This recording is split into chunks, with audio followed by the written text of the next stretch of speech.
নিরাপত্তা বাহিনী, police, RAB, BGB, যাকেই তিনি নির্দেশ দেন তারাই ছাপিয়ে পড়ে গণতান্ত্রিক আন্দোলনের নেতাকর্মীদের মিছিলে। তাদের উপরেই আক্রমণ হয় একের পর এক। শুধু তাই নয়, এদেশের গণতান্ত্রিক মানুষ যারা তাদের কণ্ঠের স্বাধীনতা দিয়ে প্রতিবাদ করতে চায়, ওই কণ্ঠকে স্তব্ধ করার জন্য তিনি আরেকটি রাজনৈতিক পদ্ধতি চালু করলেন।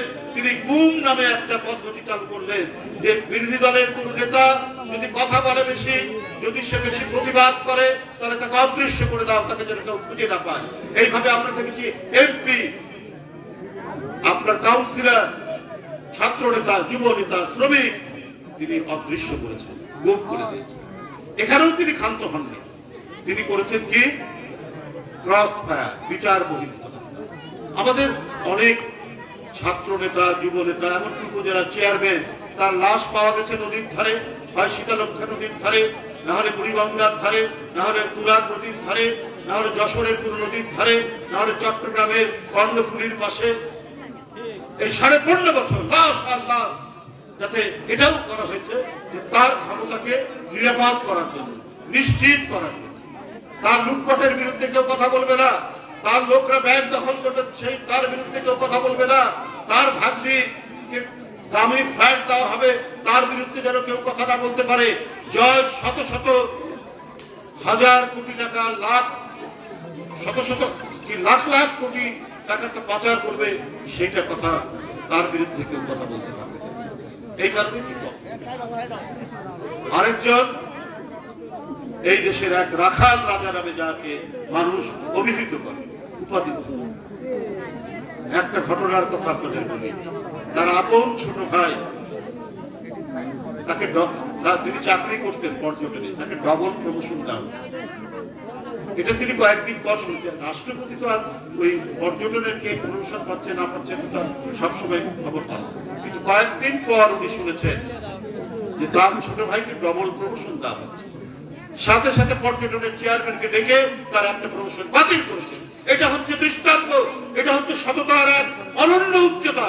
এটাই হচ্ছে একটা মানুষের তার যে পৃথিবীতে অনেক দিন বেঁচে থাকা, তার যে স্মৃতিকে আমরা লালন করবো, তার জন্য যে দৃষ্টান্ত স্থাপন করতে হবে, তার জন্য যে বৈশিষ্ট্য রক্ষা করতে হবে, এইটা একটা ছোট্ট একটা উদাহরণ দিলাম। এরকম অসংখ্য উদাহরণ। তার যারা সহকর্মী, তার সাথে যারা মন্ত্রী ছিলেন, তার সাথে যারা চাকরি করেছিলেন, তারা অনেক ঘটনা জানেন, কিন্তু সেই সমস্ত বইগুলোতে তারা লিখেছেন। তাহলে একটা বিষয় দেখুন, তার স্ত্রী সন্তান রয়েছে ঢাকায়, উনি চট্টগ্রামে স্বাধীনতার ঘোষণা দিলেন। কি পাবে তার বুকের মধ্যে যে মানে স্ত্রী সন্তান সহ সবাই কি অবস্থায় মধ্যে করবে, কি হবে চিন্তা না করে, কত বড় দেশপ্রেমিক হতে করে তিনি এই কাজটি করতে পারেন। সে কাজটি একদিকে স্বাধীনতার ঘোষণা, একদিকে অসম সাহসিকতা, দেশপ্রেম, দুর্জয়, তার নেতৃত্বের মধ্যে দিয়ে স্বাধীনতা যুদ্ধ তিনি করেছেন। আবার 7ই নভেম্বরে এই দেশকে তিনি একটা বিধ্বস্ত দেশ, দুর্ভিক্ষ কবলিত দেশ, চারিদিকে মানুষের হাহাকার, এর মধ্যে এই দেশটিকে তিনি গড়ে তুললেন। যে খুব বেশি সময় লাগে না একটি দেশকে গড়ে তোলার জন্য। যদি রাষ্ট্রনায়ক যদি দেশপ্রেম থাকে, রাষ্ট্রনায়ক যদি সততার উচ্চতার মধ্যে অবস্থান করে, বেশি সময় লাগে না সেই দেশটাকে উন্নত করার। আমরা 3.5 বছর সময় শেখ মুজিবুর রহমান পেয়েছিলেন। সেখানে আমরা দেখেছি সেই মানে মাছ ধরার জাল করার সেই কাহিনী, বাসন্তী দুর্গার কাহিনী, দুর্ভিক্ষের কাহিনী, হাহাকারের কাহিনী, লুটপাটের কাহিনী, একের পর এক কাহিনীতে ভরা। সেই কাহিনী নৈরাজ্যে, সেই কাহিনী অন্ধকারে, সেই কাহিনী হচ্ছে পেটের মধ্যে ক্ষুধা নিয়ে আত্মরাদের সেই কাহিনী। আর জিয়াউর রহমান ওই 3.5 বছরের মধ্যে তিনি 1400 খাল খনন করেছিলেন, স্কুলের ছাত্রদের নিয়ে, কলেজের ছাত্রদেরকে নিয়ে, ইউনিভার্সিটির ছাত্রদেরকে নিয়ে, হাতে কোদাল নিয়ে, একটা জিন্সের প্যান্ট নিজে গেঞ্জি পরে এই খাল কেটেছেন। তার জীবদ্দশায় যে কদিন তিনি বেঁচেছিলেন মোট 1400 খাল তিনি কেটেছেন। কেন? যে ভারত আমাদের পদ্মা নদীর পানি আটকে দিচ্ছে। তারপরে একের পর এক নদী, 54টা নদী ভারত আর বাংলাদেশের মধ্যে একটা অভিন্ন নদী একসাথে প্রবাহ। এইখানে তাদের যে পরিকল্পনা, অসম পরিকল্পনা, শহীদ জিয়াকে টের পেয়েছেন, তাই তিনি পদ্ধতি নিলেন। পৃথিবীর বিভিন্ন দেশে গিয়ে দেখলেন যে না, আমরা প্রচুর বৃষ্টিপাত হয়, আমরা বৃষ্টিপাতের সময় ওই পানি যদি খালে যদি আমরা যদি ওটাকে ধারণ করি, তাহলে শুকনো মৌসুমে আমরা সেটা দিয়ে আমরা ধান চাষ করতে পারবো, আমরা সেটা দিয়ে মাছের চাষ করতে পারবো, সেটা নাব্যতা থাকলে সেখানে নৌ পরিবহন হবে। কত মাথার মধ্যে চিন্তা নিয়ে তিনি এই কাজটা করলেন। 1400 কিলোমিটার তিনি খাল খনন। তারপরে আগে কি ছিল, মানুষ গ্রামে গঞ্জে হাত কেটে গেছে, পা কেটে গেছে, পুকুরের মধ্যে ডুবে অনেক অসুস্থ হয়ে পড়েছে, অনেকে মারা যায়, অসুস্থ হয়ে পড়েছে, সাপে কামড়ালে কবিরাজের কাছে যায়, কিন্তু আধুনিক চিকিৎসা ছিল না। শহীদ জিয়া 27,500 পল্লী চিকিৎসক তিনি তৈরি করলেন, তাদেরকে ট্রেনিং দিয়ে, তাদের জন্য বিভিন্ন জায়গায় কলেজ তৈরি করে তাদেরকে ট্রেনিং দিয়ে পাঠান। তার সময় প্রায় 27,500 পল্লী চিকিৎসক ইতিমধ্যে বের হয়ে তার গ্রামে গঞ্জে আধুনিক চিকিৎসা দিয়ে গেল। কত তার কথা বলবো। আজকে আমাদের যে বৈদেশিক মুদ্রা, আমাদের অর্থনীতির মেরুদণ্ড, সেই মেরুদণ্ডও তো জিয়াউর রহমানের তৈরি। এই যে ম্যান পাওয়ার শক্তি, মধ্যপ্রাচ্যে, আরবে, ওমানে, সৌদি আরব, কাতার, কুয়েত, ইরাক, হাজারে হাজারে লোক যাওয়া শুরু করলো। তাদের টাকা, তাদের পাঠানো টাকা দিয়েই তো বাংলাদেশ নিজের পায়ে দাঁড়াতে শুরু করে। জিয়াউর রহমানের অবদান। গার্মেন্ট শিল্প আজকে এই যে গ্রাম গঞ্জ থেকে বিশেষ করে মেয়েরা কত অসহায় ছিল, স্বামী ছেড়ে দেয়, স্বামী মারা যায়, অল্প বয়সে বিধবা, আজকে তারা কিছু কিছু করে খেতে পারছে। এই যে এত গার্মেন্টস হয়েছে, সেখানে মেয়েরা কাজ করছে, এত মানুষের মানুষ জিয়াউর রহমান কোন দিকে বলবে, কোথায় তার অবদানে ঘাটতি কোথাও নেই। কিন্তু এই অল্প সময়ের মধ্যে তিনি সেটি করেছেন। এবং তার পাশাপাশি তিনি সবচেয়ে বড় যে মানুষের আকাঙ্ক্ষা, যেটা মরহুম শেখ মুজিবুর রহমান সাহেব তিনি প্রতিশ্রুতি দিয়েছিলেন গণতন্ত্র দেবেন, এবং যেটার পরিপ্রেক্ষিতে স্বাধীনতা করতে দেয়। 70 সালে নির্বাচন হয়েছে, আওয়ামী লীগ জিতেছে, পাকিস্তানিরা এই যেটাকে তারা স্বীকৃতি দেয়নি, তার জন্য মানুষ লড়াই করল। সেই আওয়ামী লীগ ক্ষমতায় এসে সমস্ত দল বন্ধ করে দিল। আপনি স্বাধীনভাবে মতামত প্রকাশ করবেন, সেই মতামত প্রকাশ বন্ধ করে দিল। খবরের কাগজ বন্ধের মধ্যে দিয়ে মত প্রকাশের স্বাধীনতা রহিত করে দিল। এটা তো মানুষ প্রত্যাশা করে। উনি কাজগুলো করলেন কেন? দুর্ভিক্ষের সময় তার ছেলের বিয়ে হচ্ছে, সোনার মুকুট উপহার দিচ্ছে, তো মানুষের মধ্যে এটা নিয়ে তো তিক্ততা হল। আরে একদিকে লোক না খেয়ে মারা যাচ্ছে, আরেকদিকে সোনার মুকুট করে ছেলের বিয়ে দিচ্ছে, এটা কি ঘটে? জিয়াউর রহমান সাহেবের এই সমস্ত জিনিসগুলো দেখেই তিনি মনে করেছেন যে এই দেশকে আমাদেরকে এমন ভাবে করে দিতে হবে। আমাকে কৃষক হতে হবে, জিয়াউর রহমান কৃষক হয়েছিলেন। আমাকে শ্রমিক হতে হবে, শহীদ জিয়া শ্রমিক হয়েছিলেন। নিজে শ্রমিক হয়ে, নিজে কৃষক হয়ে একটা জাতিকে তিনি একটি উন্নততর পর্যায়ে নিয়ে গেছেন। এরপরে আবারও ধ্বংস এসছে, কিন্তু তিনি যে ভিত্তি, যে প্ল্যাটফর্ম তৈরি করেছেন, যে মোজাইকের প্ল্যাটফর্ম তৈরি করে দিয়েছিলেন আমাদের অর্থনীতির, আমাদের শিক্ষার, আমাদের সবকিছু, আমাদের শিল্পের, সেটা সম্পূর্ণরূপে থাকতে পারে। যাই হোক, আমি বক্তব্য দীর্ঘায়িত করতে চাই না। আমি শুধু আজকে এই বাগবাড়ি গ্রামে জাতীয়তাবাদী স্বেচ্ছাসেবক দল, শীতার্ত মানুষ এবং যারা অসহায় মানুষ, তাদের জন্য তারা শীত বস্ত্র নিয়ে এসছেন। আমি ধন্যবাদ জানাই জাতীয়তাবাদী স্বেচ্ছাসেবক দলকে। তারা জিয়াউর রহমানের যে মানব হিতৈষী কাজ, শহীদ জিয়া যে মানব কল্যাণের জন্য যে উদ্যোগগুলো গ্রহণ করেছিলেন, আমি মনে করি জাতীয়তাবাদী স্বেচ্ছাসেবক দল সেটাকেই সম্প্রসারিত করছে, সেটাকেই এগিয়ে নিয়ে যাচ্ছে। তারা শুধু আজকে বাগবাড়ি বলে নয়, সারা দেশের বিভিন্ন জায়গাতেও তারা শীত বস্ত্র বিতরণ করছে, নিয়ে গেছে। কিন্তু এইটি হচ্ছে একটি আবেগের জায়গায়, এইটি হচ্ছে একটা মনের উন্মাদনার জায়গায়, তাই তারা এখানে বিশেষভাবে আমি আপনাদের সকলকে ধন্যবাদ জানাচ্ছি। উপস্থিত যারা ভাই বোনেরা আছেন তাদেরকেও আমি ধন্যবাদ জানিয়ে আমি আমার বক্তব্য এখানে শেষ করছি। খোদা হাফেজ।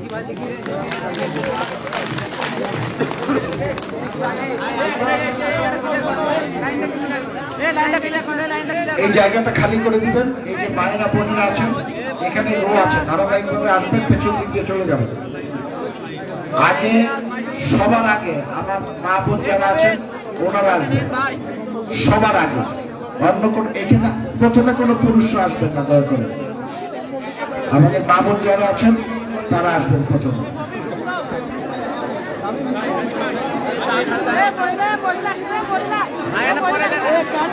রাস্তাটা ক্লিয়ার করো।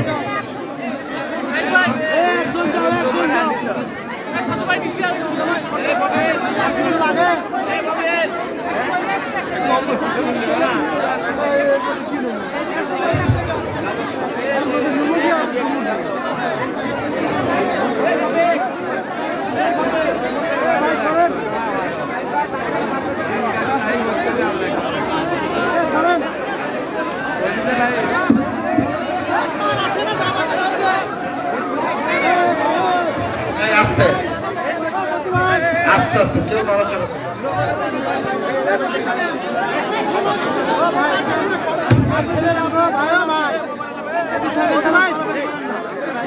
কিভাবে নিব তারা এখান থেকে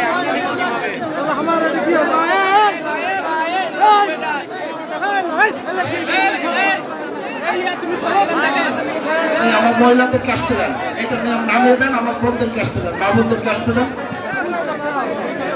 এই জায়গাটা দিয়ে হ্যাঁ মহিলা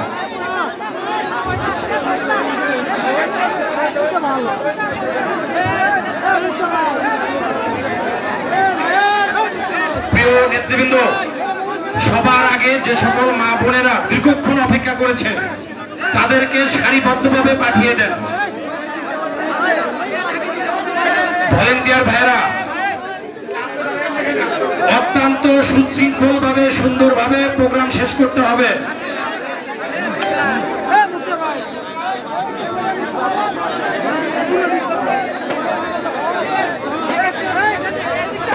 ধীরে ধীরে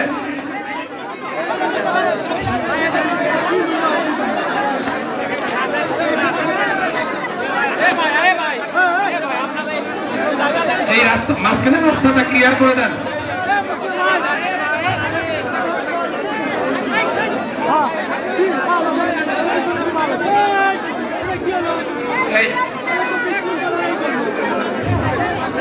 এই রাস্তাটা ক্লিয়ার রাখতে হবে, সব সময় এই রাস্তাটা ক্লিয়ার রাখতে হবে।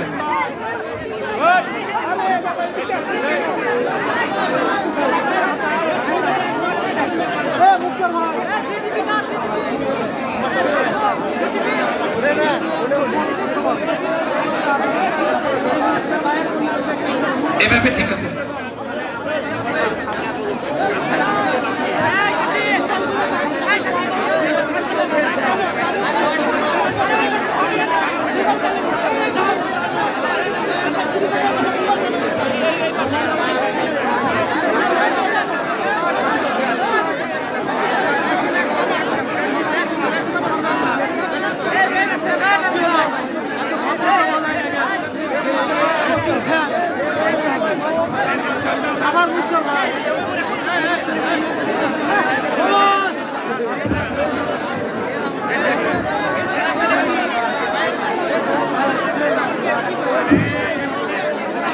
আসতে দেন।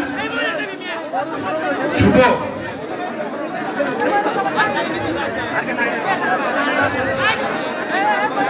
ভলেন্টিয়ার ভাইদের অনুরোধ করছি, আপনারা সারিবদ্ধভাবে একের পর এক মা বোনদের আসতে দেন। যারা বয়স্ক তাদেরকে একটু হাত ধরে উঠান। শুভ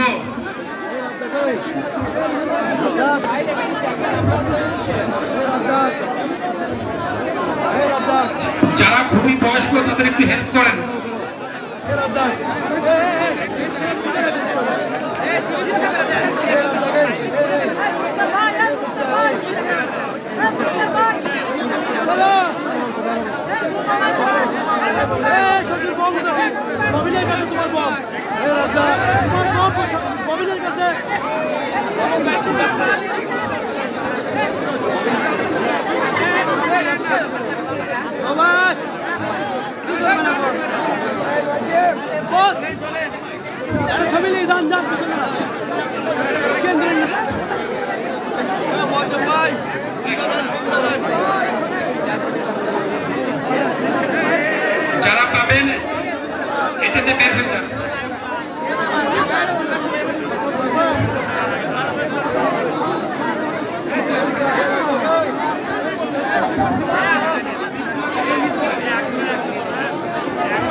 যাদের হাতে স্লিপ আছে তারাই আগে আসবেন, আর একজন স্লিপটা চেক করে নেবেন।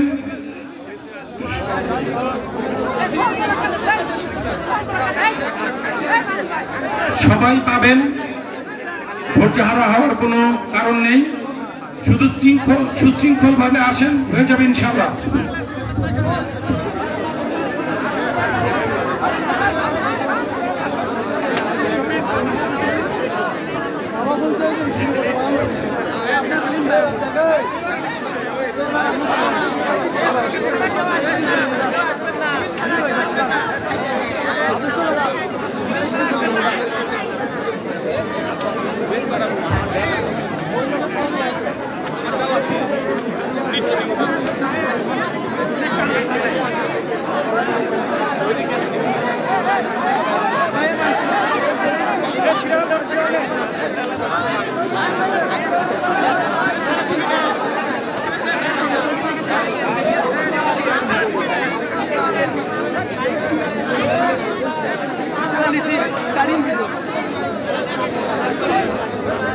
একটু ধীরে ধীরে করেন, সমস্যা নাই, সবাই পাবেন ইনশাল্লাহ।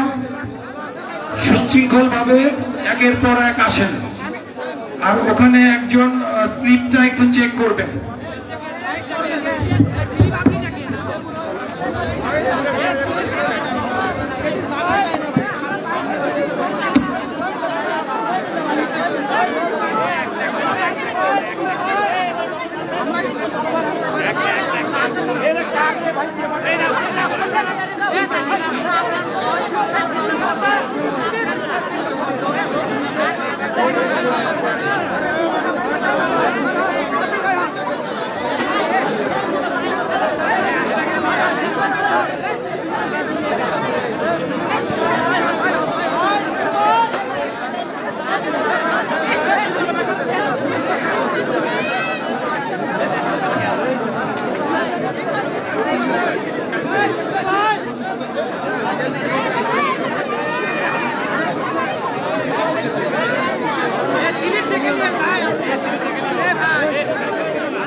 সবাই পাবেন, ধৈর্য ধরে একের পর এক সুশৃঙ্খল ভাবে আসেন।